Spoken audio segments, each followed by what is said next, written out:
তুমি তুমি চেনো আমার খোকনকে?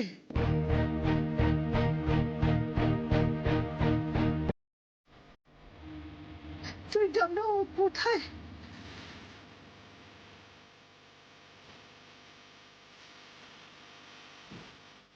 এই তুই চিনিস?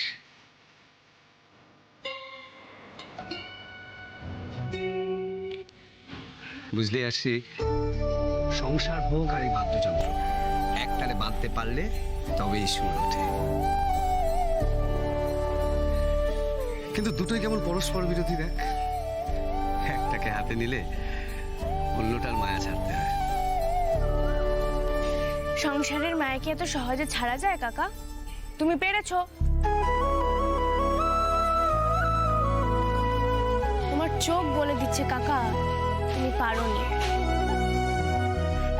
তুমি পারোনি সংসারের মায়া কাটাতে।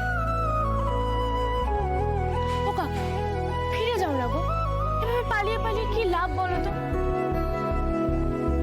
হয়তো তোমার মা তোমার জন্য রোজ কাঁদে, তোমার বাবা দিদি বোন সবাই হয়তো তোমার কথা ভাবছে। তাদের কাঁদে কি লাভ? না আসি, তার হয় না। তুমি হয় না করছো তো? বাজরংবলী না করুক, কোনোদিন যদি তাদের সাথে আমার দেখা হয় আমি কিন্তু বলে দেবো তুমি কোথায় আছো। খবরদার আসি, এমন দিন যদি কখনো আসে তুই কিন্তু এমন কাজ করবি না আসি। আসি, অনেক দুঃখ নিয়ে আমি ঘর ছেড়েছি রে। সংসারে ফিরে গিয়ে আমি আর দুঃখ পেতে চাই না।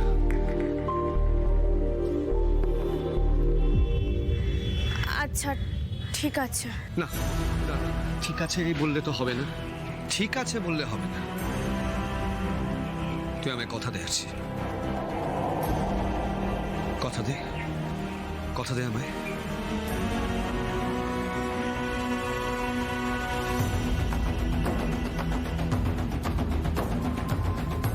কি হলো দিদি ভাই? তুমি জানো, তুমি চেনো ওকে? বলো না দিদি ভাই, তুমি চেনো, তুমি জানো ও কোথায়? আমাকে ক্ষমা করো বজরংবলী, সত্যিটা জানার পরেও যে আমি ঠাম্মিকে বলতে পারবো না। আমি যে কাকাকে কথা দিয়েছি। বাবাই কি হলো, কোনো কথা উত্তর দিচ্ছ না কেন? আমার তো কেউ নেই কাকাই, তোমরাই আমার আপনজন। তাই আমি যা বলছি সেটা শোনো। এবার একটু সংসারী হও, বিয়ে থাকো। কদিন এরকম পালিয়ে পালিয়ে চলবে বলো তো? তোমার বিয়ে করো? এই তো সবে ওরা জানিয়েছে, এরপর দুপক্ষের কথা হোক, তারপরে তো। জানো পাপাই, ছেলের ফটো দেখেছেন, ভালো লেগেছে। এরপর দেখাশোনা হলে, দেখা সাক্ষাৎ হলে তারপর আর কি।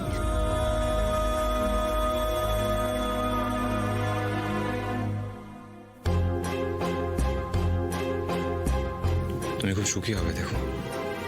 তুমি কি করে জানলে? তুমি খুব ভালো মেয়ে। আমি তো বজরংবলীর কাছে সবসময় এটাই চেয়েছি যে তুমি খুব সুখে থাকো। তুমি ঠাকুরের কাছে আমার কথা বলো? না মানে সবার ব্যাপারে, তোমাদের সবার ব্যাপারে চাই। বুঝলাম। আচ্ছা শোনো, বিয়ে লাগলে কিন্তু অনেক হাঙ্গামা। বাবার আরশি পুরোটা এক হাতে সামলাতে পারবে না, তোমাকে দাঁড়িয়ে থেকেই পুরো যোগ্যী বাড়িটা সামলে দিতে হবে। বন্ধু হিসাবে এইটুকুনি আবদার তো করতেই পারি বলো, তাই না?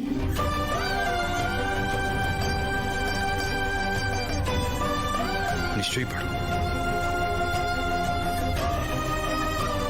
আমিও কথা দিচ্ছি, এই পাপাই থাকতে জীবনেও তোমাকে কখনো কোনো অসুবিধায় পড়তে হবে না। আসি। মা এই যে চা। বাবা এই আলতা, তোর এই সপ্তাহে যে জামা কাপড় জমেছে বের করে দে, আমি কেচে দেবো। হ্যাঁ, তুই এখন কাছাকাছি করতে বসবি নাকি? কাজে যাবি না? কাকুকে বলে কাজের সময়টা একটু এগিয়ে নে না। ওদিকে রাত 8টার মধ্যে বন্ধ করে দিবি দোকান। তারা দরকার পড়বে না মা, আমি কাজটা করছি না।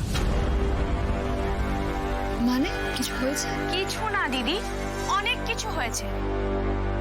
আমি যার দোকানে কাজ করতে গেছিলাম সেটা কার দোকান জানিস? কার দোকান? সাক্ষ্যজিৎ চ্যাটার্জির বাবার দোকান। আরে আমি তো জানতামই না, কাল জানলাম। আরে কাল বললাম না যে আমি রাতে কাকুর বাড়িতে থাকছি, সেই কাকুর বাড়িতে তো না জেনেই চলে গেলাম। তারপর আমাকে দেখে যে কি হতে পারে নিশ্চয়ই বুঝতে পারছি। সেখানে বাবা আর ছেলের মধ্যে তো ঝামেলায় লেগে গেল আমাকে কাজে নেওয়া নিয়ে। না বাবা, আমি আর ওসবের মধ্যে নেই। কিছুদিন কষ্ট হবে জানি, কিন্তু আমি জানি আমাকে বজরংবলী ঠিক কাজ জুটিয়ে দেবে। কিন্তু না বাবা, কোনো কিন্তু না, আমি ওখানে কাজ করব। আর তাছাড়া অন্য একটা কারণ আছে। তুমি চেনো আমার খোকনকে? ওখানে কোনোভাবেই আর যাওয়া যাবে না। ওখানে গেলেই বাউল কাকে নিয়ে প্রশ্ন উঠবে আবার। না না, এসব ঝামেলার মধ্যে আমি আর ঢুকতে চাই না। কি রে করে আছিস কেন? বল আর কি কারণ? আরে কিছু না, বাদ দে তো। আমাকে একটা নতুন কাজ খুঁজতে হবে বুঝলি। দেখি ফোনাফুনি করি। এই তুই রেওয়াজে বস, আমি তোর গরম জলটা দিচ্ছি।